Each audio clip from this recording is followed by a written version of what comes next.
Life Management Science Labs would like to acknowledge that we live and produce this podcast on the traditional lands of the Wurundjeri people. We'd also like to acknowledge the traditional owners of the lands of our listeners and our international colleagues. We'd like to thank and pay our respects to their elders, past, present, and emerging.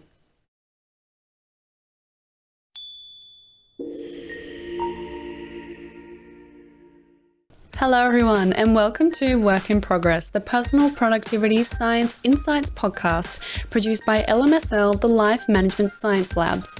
We are champions of life management science, providing structured insights informed by science and inspired by practice on key aspects of conscious living. Each week, we bring you scientific and practical insights on each element with the expert knowledge of professionals in the field. Let's get started. Hi everyone, and welcome back to the show. I'm Gabriella Yastra, and today we're going to be talking about dealing with chronic fatigue as a productivity obstructor with Dr. Evan Hirsch. Now, he is an international fatigue and energy expert. Hi, welcome to the show. Hey, Gabriella, thanks so much for having me on. Thank you for coming. So before we get going, do you mind introducing yourself a little bit more so that we can, know who you are and why you're here? Sure. So my name is Evan Hirsch. I am a medical doctor, board certified in family medicine, integrative medicine, and I've kind of evolved my practice to functional medicine, environmental medicine, and now looking for all of the causes, what I call the root causes of chronic fatigue syndrome, myalgic encephalitis, long COVID, and mast cell activation syndrome. So some real tough mystery symptoms and mystery illnesses that are hard to treat. And so consequently, we're looking at over 30 different causes, and we find that everybody who has these complex chronic illnesses have a combination of about 20 of those, and we can go into those if you want to, but the reality is that they're complex and it's never just one thing. Interesting. Yeah, I think it'd be great to learn a bit more about that. But before we do, we're going to do a section called Have You Met Evan? And that's where we get to know you through some of your favorite things. So the first thing we'd like to know is what's your favorite book? That's a tough one. I would say that it's probably The Four Agreements by, I think it was Ruiz. So, yeah, Ruiz. Are you familiar with the book? No. Tell me about it. So it's really some tenets to live by. It's these agreements that we kind of make in our lives that oftentimes don't serve us. And so these are agreements that we want to make with ourselves that actually serve us. So they're be impeccable with your word. Don't take anything personally. I'm going to miss one of them. Always do your best. And there's one more that I can't remember, but they're good tenets to live by. So far, the three that I've heard seem, very good. Something that I think I might already be doing, hopefully. Maybe we'll find out. Don't make assumptions. That's what it is. Don't make assumptions. Yes. That's also a good one. I think, very important. Don't get into trouble in that way. Right. And why do you like these ones? Well, I think I'm always looking for, they resonate with my values. And I have found them to be, sometimes when I have questions in my life, it's good to lean on either quotes that make sense to me or some of these basic tenets. And so oftentimes I use them as guideposts in my life to help make decisions. Very good. And what about a movie you've enjoyed recently? I think recently my favorite movie was Tick, Tick, Boom. Are you familiar with this one? No. So it was on Netflix. It is on Netflix right now. And it is a musical that was written by, Jonathan, I can't remember his name, but it was directed by Lin-Manuel Miranda, the guy who did Hamilton. Mm-hmm. And Jonathan is a composer who ended up writing Rent, the movie musical and the musical. And so this was the musical that he wrote before, Jonathan Larson, the musical before he wrote Rent. So they recently redid it with Andrew Garfield. It's incredibly well done. The music is very catchy. And so it's one of my I download it onto my phone and I watch it when I'm on flights. Very good. What's the movie about, or the musical? So it's kind of his story of the first musical that he wrote didn't go particularly well, but it's his story, his relationships of kind of going through that process. It's during the time where AIDS is just coming out in the early 80s. And so he's got a best friend who gets AIDS. It's a lot of fun and the music's excellent. Sounds good. Do you burst into flight, mid-flight? Burst into song, sorry? Well, I'm usually humming. On takeoff, you can usually sing and nobody notices because it's so loud. So sometimes I will. Or in the bathroom. We can never hear you in there. Yeah. That's true. I mean, yes. Really, can anyone hear you in the airplane anyway? It's so loud. Right. Right. I'll look out for you. If I hear you singing, I'll come up to you and I'll say hi. Please do. Are you listening to any podcasts at the moment? I am, though most of the podcasts that I listen to are sports related. Mm-hmm. It's one of the ways that I balance the intellectual demands of my job is to listen to sports commentary. So I listen to things like Hoops Tonight. We've got the NFL, the basketball championship, so the playoffs going on right now. We've got the NFL draft, all these things across the pond that you guys, I'm sure, really couldn't care less about. But it's a lot of fun for me, and it switches my brain in a way that allows me to relax into the evening and getting ready for bed. Yeah, I think it's very important to, I guess, have that balance between, intellectual pursuit, but also relaxing and having some self-time. Right. I agree. Yeah. And do you have a role model? That's a great question.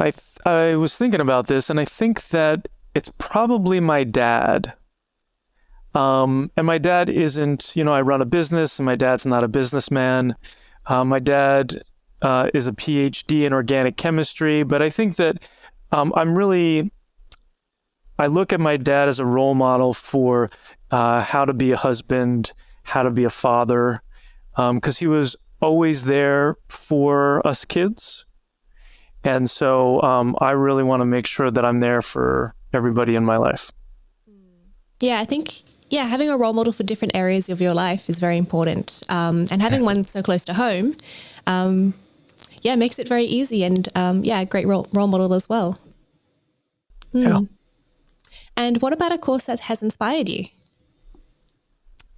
So I think that, let's see, what did I write? Oh, yeah. So I think that something that has inspired me, a course, I would say this isn't exactly a course, but I've really enjoyed the Tony Robbins events that I've gone to. And so one of them is UPW, or Unleash the Power Within. That was the first one that I went to, and I found that to be incredibly powerful. And I've since purchased some of his courses on relationship, on time management, and those have definitely been inspiring. Mm-hmm. And what does he talk about? So in Unleash the Power Within, it's all self-growth work or self-improvement, personal growth work. And so he's coming at it from neuro-linguistic reprogramming sense, and like you walk on coals when you go to UPW. And so it's kind of like, it's just ways to kind of break through any sort of psychological barriers that you have and, kind of recreate the life that you want. Interesting. Sounds a bit scary though. You got to be open to it, Yeah, any sort of change in life is scary.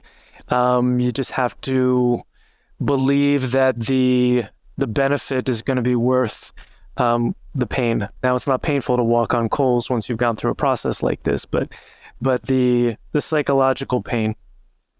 Very true. So over the course of your experience, how do you define personal productivity? So I would say, I have to look at my notes. I would say that personal productivity really is, being able to focus on what's most important. So it's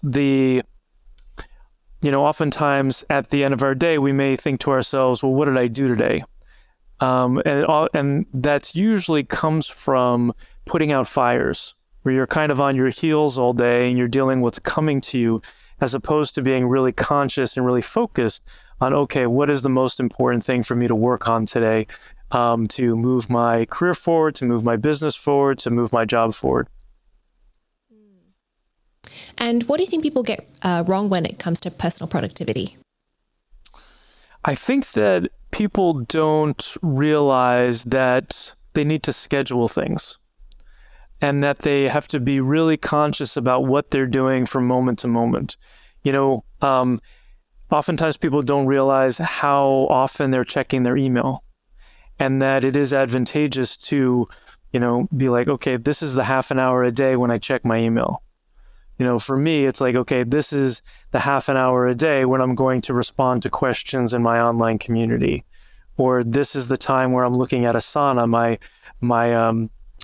my project management software, to look to respond to my team and give them the feedback that they need. So do you schedule in, 9 a.m., check emails, 9:30, check forums? Is that what you mean? Yes. Wow. I schedule it on my calendar. Now, sometimes I need to move things around, and sometimes I move them around without actually moving them around on my calendar, which my assistant would probably be covering her ears on this, because she's actually much better at this than I am. But yes, I have everything scheduled, because if it's not scheduled, then it's not going to get done. Fair enough. Yeah. And I certainly spend too much time checking my emails and not enough time actually working. No, that's not true. I do spend a fair amount of time checking my emails though. Right. And if you think about what email actually is it's usually somebody asking something of you, right? As opposed to you being in creation mode to create, whatever you want in your business or in your life. Yes, definitely. So we're moving on to our topic, and how would you define chronic fatigue?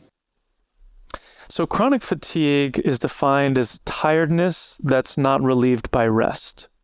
So, when we were in university, I should say uni, right? If I'm actually going to be appropriate here. And when we were in uni, we would have finals, and we would stay up all night studying for a week or two, and then we would come home and we would sleep for a couple of weeks, and then we would bounce back, right? Well, essentially, these people are not able to bounce back. And what they're finding is that they're tired, even if they're getting 7 to 9 hours of sleep a night. Sometimes they're not, but even if they are, and they just don't have enough energy throughout the day. Okay, and how does that happen?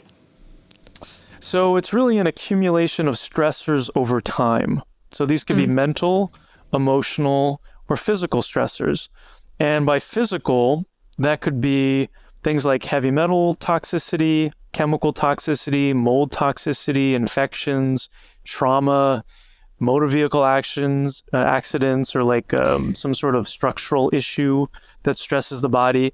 And then, of course, the mental and the emotional ones are things that people understand, whether you're dealing with an intense boss, or having a tough relationship, or going through a breakup, or having to study a postgraduate work or something like that, where there's lots of demands on you. So it's stressors that accumulate over time.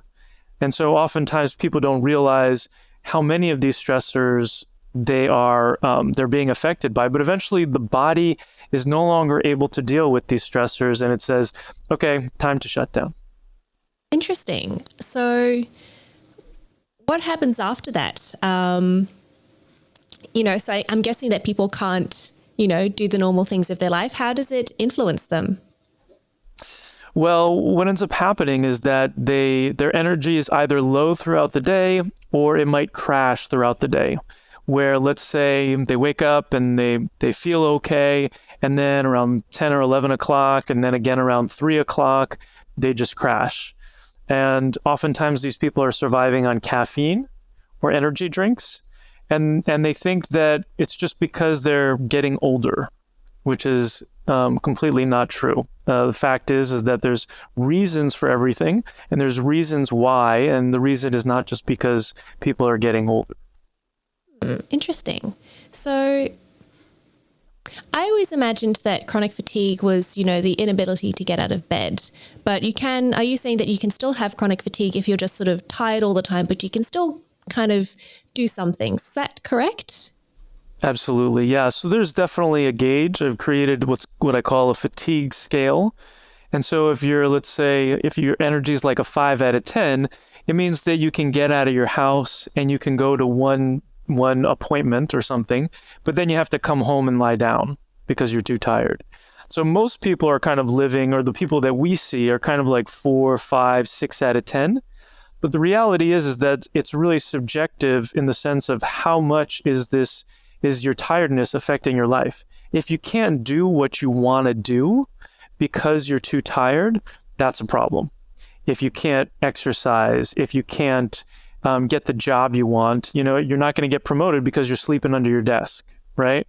Or you can't go out on the weekends with your friends because you can't stay up past 10, or you can't run around with your kids because you're too tired, or you can't go out on a date with your partner because you need to sleep, right? So oftentimes it really depends on somebody's perspective, and if their tiredness is a problem for them, then it needs to be addressed.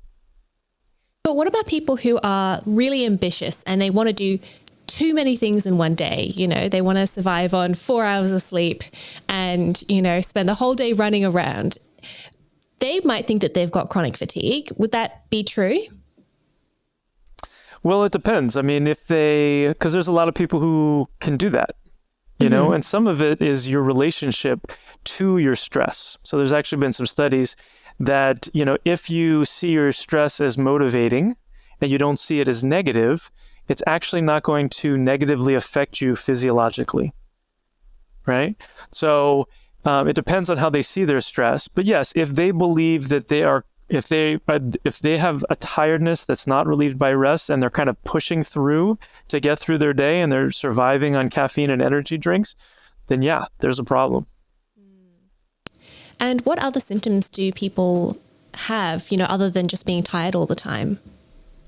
So oftentimes, because chronic infections are a big part of this, and mold oftentimes can be a big part of this, heavy metals and chemicals, it's generally more than just fatigue. So oftentimes there's brain fog, where people have a hard time remembering words. They might have some physical ailments like body pain. With some specific infections, they might have pain on the bottom of the foot, usually misdiagnosed as plantar fasciitis. They may have muscle cramps, usually in the calves, usually at night. They might have spontaneous sweating, where all of a sudden they just start sweating, where they're the hottest person in the room, or they're the coldest person in the room, so they have like temperature irregularities. Sometimes they have shortness of breath. I mean, now with long COVID, people can have over 250 different symptoms. And so this is long haulers. This is basically people get COVID and their symptoms persist. They either go away and then they come back in a couple of weeks, or they get it and then those symptoms kind of continue, and then they rotate between a number of different symptoms. But you can have over 200 different symptoms depending on where the COVID is in their bodies. Wow. I did hear that, COVID can cause just such a huge variety of different symptoms that, I feel like I hear a new one every week. Yeah. So basically there's a lot of different symptoms for chronic fatigue, and it's sort of based on what's causing it, right? So is it worth finding out what's causing it? Absolutely. And this is one of the things that I tell people that oftentimes is missed, is that people are way too focused on the treatments that they think that they should get. So they're asking people, what did you take to get better? For some people, they're like, B12 shots were great for me. And other people are like, hyperbaric oxygen. Other people say high dose IV vitamin C. But none of those are really focused on the actual causes. And so generally, you're only going to get so far if you take those, because they're not specific. And so in general, like I said, there's over 30 different causes. Everybody who has fatigue has a combination of 20 of those causes, with the causes underneath those causes being heavy metals, chemicals, molds, infections, and trauma. And so figuring out if you have those things, it's not complex. You can do urine tests, you can do stool tests. We figure out what causes people have, and then you can pinpoint it, and then you can be a lot more specific about removing it. Do you mind explaining a bit more about the different causes? You've sort of mentioned them a little bit, but do you mind going into a bit more detail? Absolutely. So when we look at these 30 plus causes, we can really group them into deficiencies. These are things that are not in the body that are supposed to be in the body, and toxicities. These are the things that are in the body that aren't supposed to be in the body. So when we look at deficiencies, oftentimes people are familiar with this. They might be deficient in hormones, whether it's adrenal hormones, thyroid, sex hormones like estrogen, progesterone, testosterone, whether they're deficient in vitamins like vitamin D or vitamin B12, deficient in minerals like magnesium or iron. They might be deficient in neurotransmitters like serotonin or dopamine, or they might be deficient in lifestyle habits. So not enough good food, not enough good water, not enough good sleep, not enough good movement, right? Not enough good mindset. So those are all the things that people generally have control of, right? They can change their sleep habits, they can change their movement. A lot of these other ones, they don't. And then when we look at the toxins, these are some of those root causes that I'm talking about. And these toxins are going to cause the deficiencies in hormones and nutrients, vitamins, minerals, etc., neurotransmitters. And so that's the heavy metals, the chemicals, the molds, the infections, the allergies, negative emotional patterns or trauma, structural issues, whether somebody's had some sort of motor vehicle accident. Hypercoagulation is in here, where the blood is too thick and consequently you can't get enough oxygen to your tissues. COVID is in here. So those are really the root causes that we have to get at. But we have to take people through a 4-step process in order to be able to get there, in order to make sure that they're successful. But that's kind of the big picture. Can feel a little bit overwhelming to people listening to this, but when you actually have a process and you actually know the causes you have, it doesn't take very long at all. So I guess to find out what's causing it and to get treatment, the best way is to go to your doctor? I wish. Unfortunately, of these causes, so when I went through my training, so I'm trained right now, I went through medical school, I got my MD, and then I started figuring out that I really couldn't help people with my MD the way that I wanted to. I couldn't reverse disease. So then I started learning about holistic medicine and then integrative medicine and combining the best of natural medicine and conventional medicine. And then I went into functional medicine, which is a look at the biochemistry of people, and then environmental medicine to look at the number of toxicities that we're being exposed to on a regular basis and how those affect disease. And so consequently, it's taken me 2 decades to learn all this information that I need. So unfortunately, if you go to your regular doctor, they may say, okay, well, it's probably your iron. Your iron's probably low. Or they might say that your thyroid is low. Those are kind of the biggest things. Or sometimes they'll be like, oh, maybe it's HIV, let's check that. Or maybe it's hepatitis B, so which are some of these more serious things that oftentimes it's not. Now, it's good to go to your conventional GP because you're going to want them to run some basic lab tests and make sure that there's nothing really overt. But most of the time, these things really are more subtle, more nuanced, and require a different skill set. So unfortunately, even if somebody's a functional medicine practitioner, 95% of them don't know a lot about heavy metals, chemicals, molds, and infections, especially things like COVID, Lyme disease, Epstein-Barr virus, because they can help a lot of people by adjusting their lifestyle, giving them some supplements. They can make a world of difference. And so they don't have to necessarily get into this. Now, I had to get into it. I didn't want to get into it either, but I had to get into it because I had chronic fatigue for 5 years and I couldn't get the help that I wanted. My wife had chronic fatigue for 3 years. She couldn't get the help and I couldn't help her. So I had to go through a process of learning all of these different things so that I could help myself, so that I could help others. But it's not necessarily something that a lot of other practitioners want to go through. So if people do want to get help with this, are you the only person or, Who should you be looking for? Yeah, so looking for a chronic fatigue expert. There's Dr. Myhill, who's in the UK.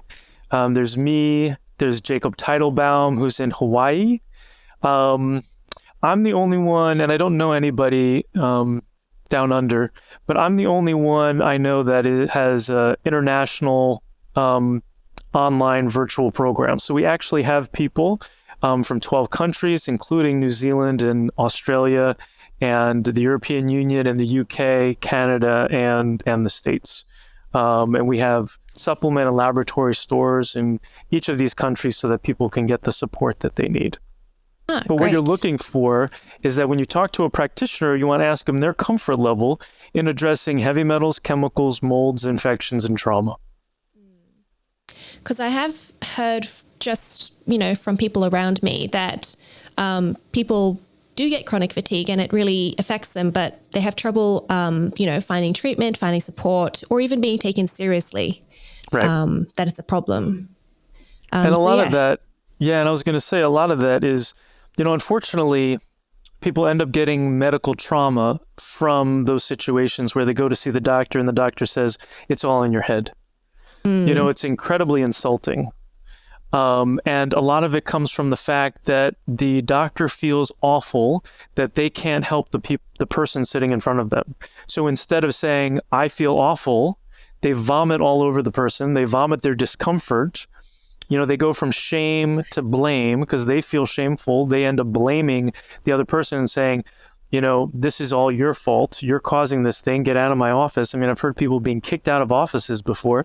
And it's just because physicians don't know how to deal with their discomfort. And instead of saying, I'm going to do some research and figure this out, they say, get out of my office. This is too uncomfortable for me. That's terrible. Yeah. Doctors are humans as well. I think that no doctor is perfect, but I feel like, you should be, this is your job. You're supposed to help people. Not at least, if you can't help someone, don't make them feel worse about it.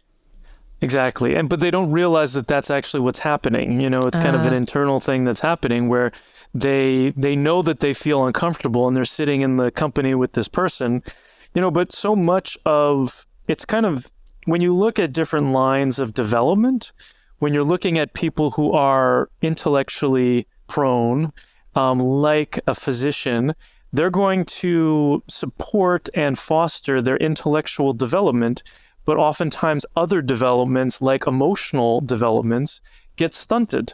And consequently, they're not able to go through that process. It just so happens that I married a woman, my wife, who is her top value in life is personal growth and emotional growth. I really have no choice but to look at this stuff and to do my own personal development if I want to keep up with her and continue in dialogue, But yeah, unfortunately, it's not something that's prioritized in the medical profession. Yeah. And but I guess it's great that, you get the chance to do a bit of both.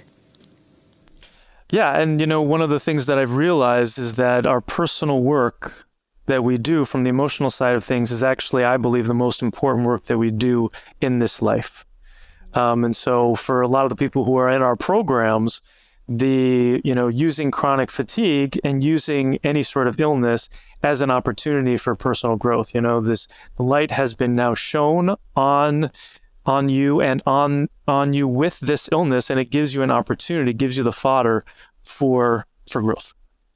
So taking something that might be seen as negative, but turning it positive and trying to grab something out of it. Absolutely.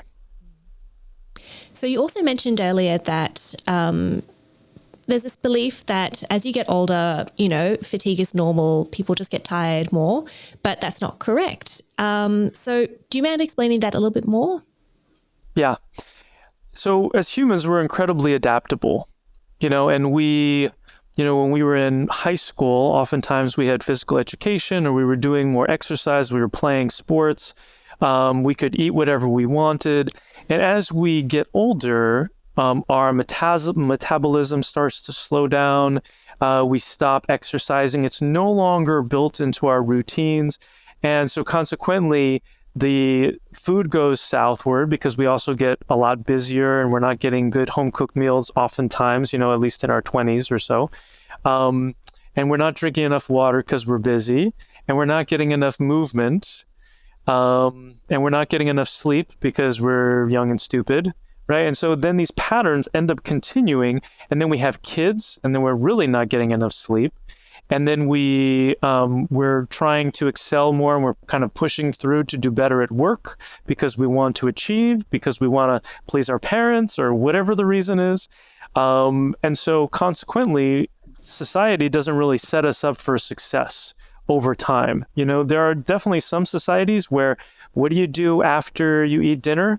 Oftentimes everybody falls out into the road and you dance. I remember this in South America when I was down there, or Central America. Like when some sort of movement is ingrained into the culture, oftentimes people are going to be healthier.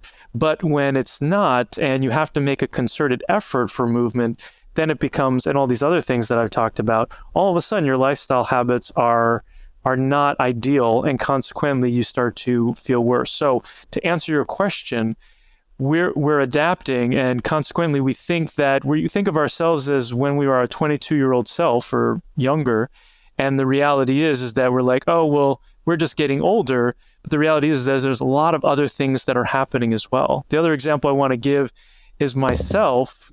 And so when we look at accumulation of these stressors, as we talked about over time, the mental, emotional, and physical stressors, a lot of it is accumulating a toxic load. So when we're born, our moms dump all our good stuff and all the not so good stuff into us. So we already come out of the womb with toxins. There was one study recently, a couple of 5 years ago, that showed that over 280 different chemicals were found in baby cord blood. So we're already coming out with over 200 different chemicals in our bodies. And then if we're consuming things that are high in mercury, like let's say we get mercury fillings or silver fillings. Every time we bite down, mercury vapor is released into our mouths. If we're eating large fish like tuna fish or swordfish, very high in mercury. If we're living in a building or working in a building that ever had any water damage, we can get mold in our bodies.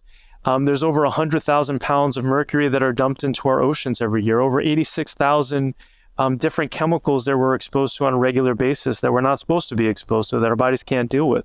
So these kind of accumulate over time, and then consequently the body kind of gives up and says, hey, it's too much. And you couple that with poor lifestyle habits, like I mentioned before, and then all of a sudden there's a straw that broke the camel's back. Maybe it's COVID, maybe it's a breakup, maybe it's a car accident, and then all of a sudden people end up in chronic fatigue. I imagine it'd be harder to work on, the toxins in the body. You can avoid eating tuna, but it's hard not to drink water. So lifestyle factors seem to be an area that we can fix a bit more easily. So How would you recommend people go about with that? So the first thing that I highly recommend is developing a mindset practice. And so we have a daily practice where this is part of it. Of things that we recommend. But when you do a mindset practice, which we have 4 steps to it. First step is gratitudes. Research shows that 3 gratitudes a day can shift your mindset. Second step is to envision your ideal day from beginning to end. It could be next year, 5 years in the future, 10 years in the future. The next step is to look at any sort of disempowering beliefs that you have and flipping them into empowering beliefs. So if you believe there's not enough time because you feel this urgency throughout your day, there's not enough money, there's not enough whatever, flipping it on its head and saying there's always going to be enough of whatever can be really beneficial. And then the last thing is asking yourself an empowering question. Oftentimes people are asking themselves disempowering questions. In the health field, it's, why is this happening to me? That's incredibly disempowering. A more empowering question would be, what can I do today to move my health forward even more? What can I do today to love myself even more? These are questions that we can kind of reprogram our brains.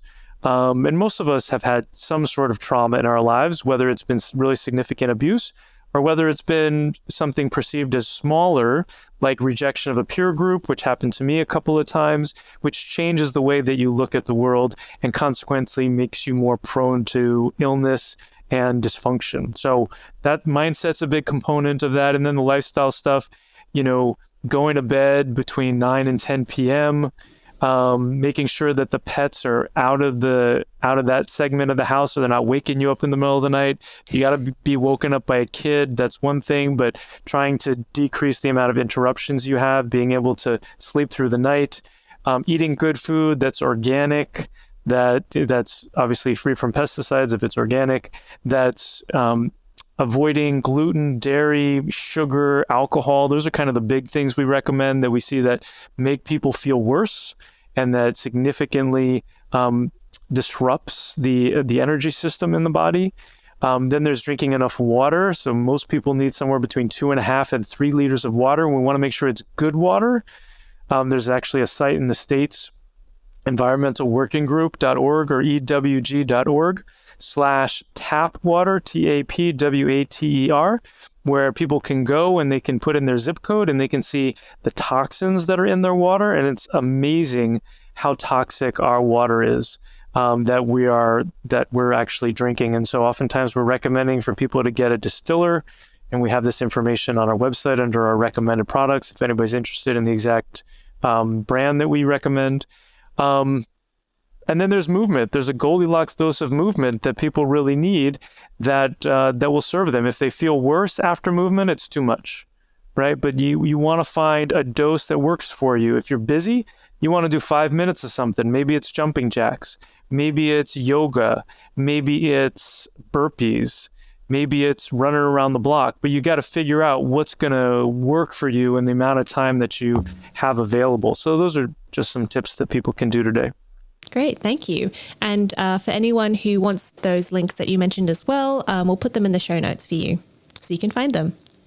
And what about for people who are working in like high demanding jobs, nurses, doctors, truck drivers who, might not be able to, who have to be on all the time, but might not have enough time to sleep and do all of those things that you mentioned? Yeah, this is where supplementation is really helpful.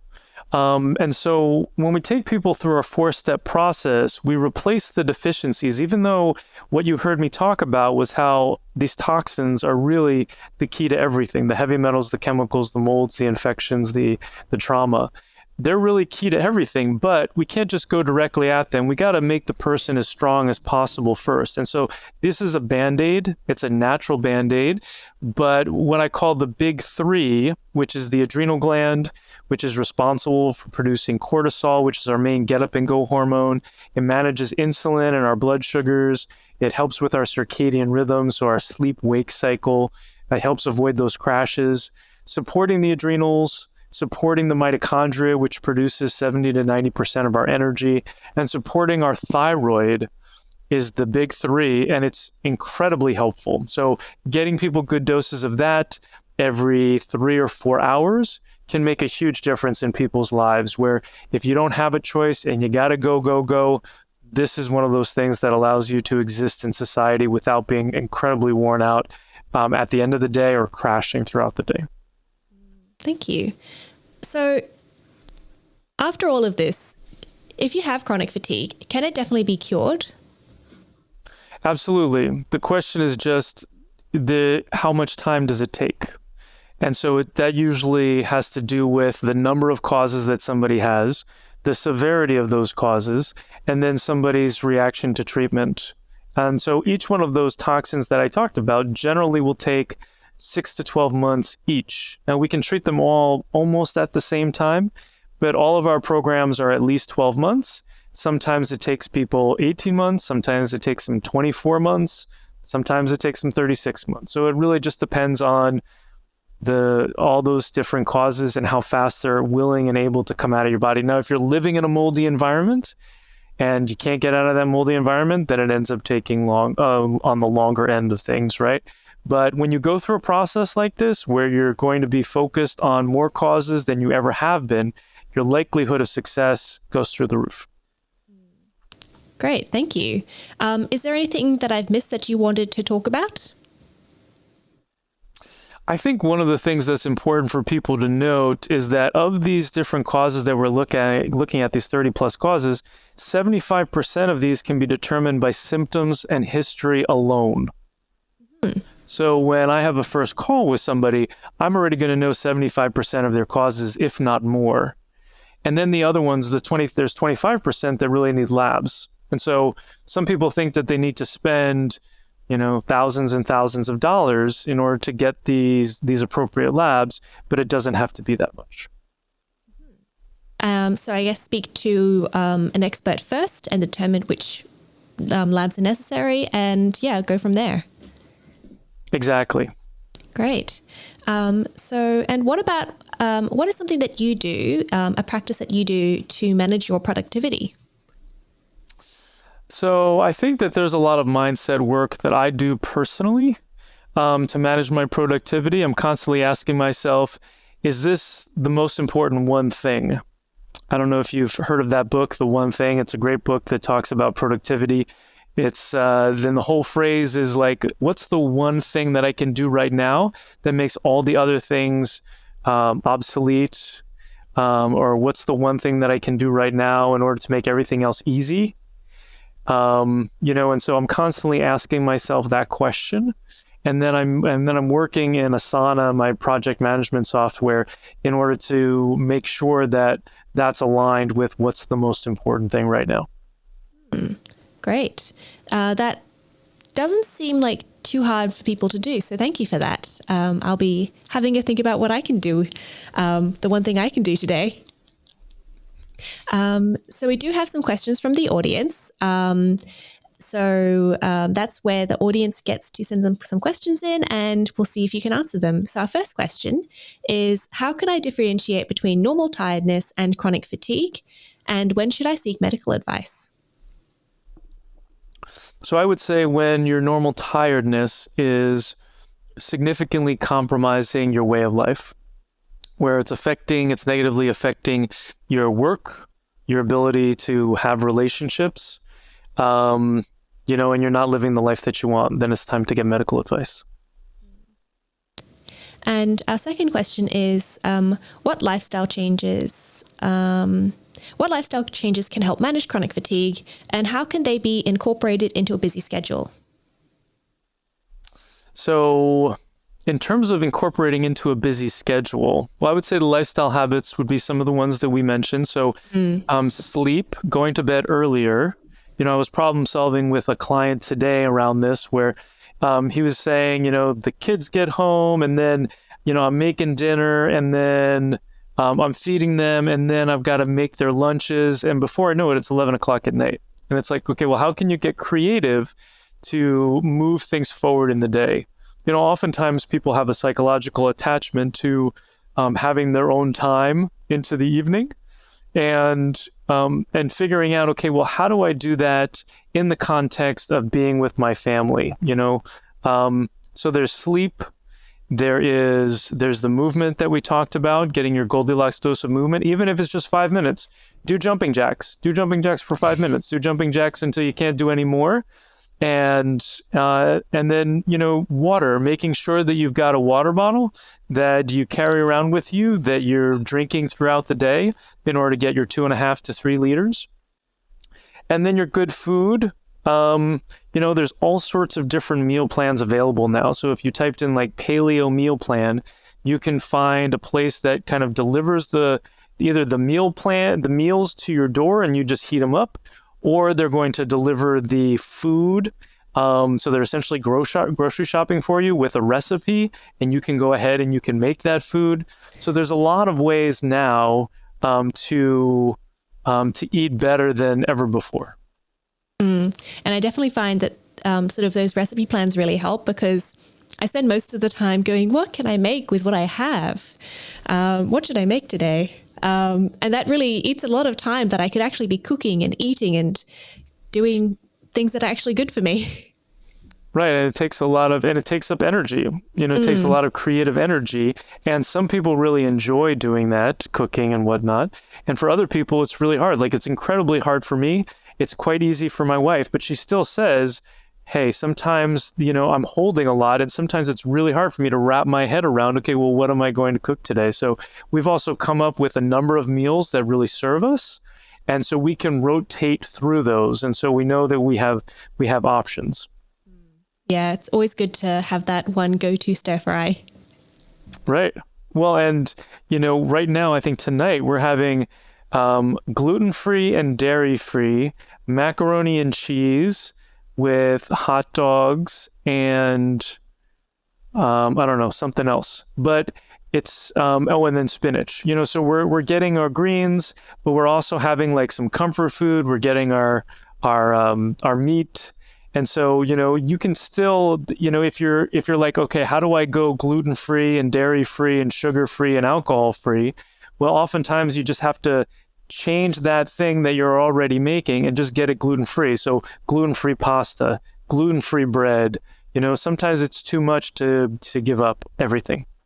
I don't know what I would do without bread. You'd be just fine. You would find something else. I probably would. Our third question is, how can individuals with chronic fatigue effectively manage their workloads and responsibilities without overexerting themselves? Yeah, you have to be really conscious of this, and you have to ask people for help. Oftentimes, people are afraid to ask for help. They're afraid to appear weak, but you can't. People want to help, and you can't get people's help unless you ask for it. So part of it is being beautifully vulnerable and being able to ask your partner, being able to ask your friends, and then also figuring out what you need to serve you. So if you find that you have chronic fatigue, but you're ambitious about your career and you have a busy life, but you find that at 3:00 every day you have to lie down for a half an hour, you have to build that into your schedule. And if that's the time that you need to be picking up your kids, you need to ask so-and-so to pick up the kids at that time so that you can prioritize your health. So if you think about your life from a lens of what do you need to do in order to support you and to support your health, it really changes how you look at it. Oftentimes if we're thinking about things as priorities and we think, okay, my family is number one. Well, guess what? If you don't make yourself number one, there's no way that you can support your family. So oftentimes people might see that, at least in many cultures, as being selfish. Well, I'm here to give lots of people permission to see selfish as a supportive word and not as a bad word. It's good to be selfish when you don't feel well. Oftentimes, people are way too stretched trying to take care of everybody else. And something that I noticed with my own parents was when my mom would get too stressed, she would end up getting pneumonia and would be in hospital. And then what can you do? You're in hospital, you can't do anything. So it's much better to sort of maintain your health and be a bit selfish there. So you can be there for everyone else by being healthy. Absolutely. And our fourth question sort of also goes into this as well. It's how can employers and colleagues be more supportive of individuals with chronic fatigue, and how can they help them to be more productive? Excellent. So I think that checking in with people on the regular and using something like a fatigue scale so that you can see where people are at and who needs attention and who needs help, and being able to figure out what's going to serve them best. Oftentimes 50 minutes of focused activity and 10 minutes of a break has been shown to be much better for focused and productive work, but it's not necessarily being implemented in a lot of businesses. So, making those suggestions to people who are working in the business, making sure that they're well supported with no sugar policies potentially. How many times do you see somebody coming in and bringing donuts? Then everybody's crashed a few hours later. Like, talk about poor productivity. Sugar is more addictive than heroin. So, supporting people by having maybe different shelves in the fridge for different food allergies or sort of thing, or having more dialogues around this.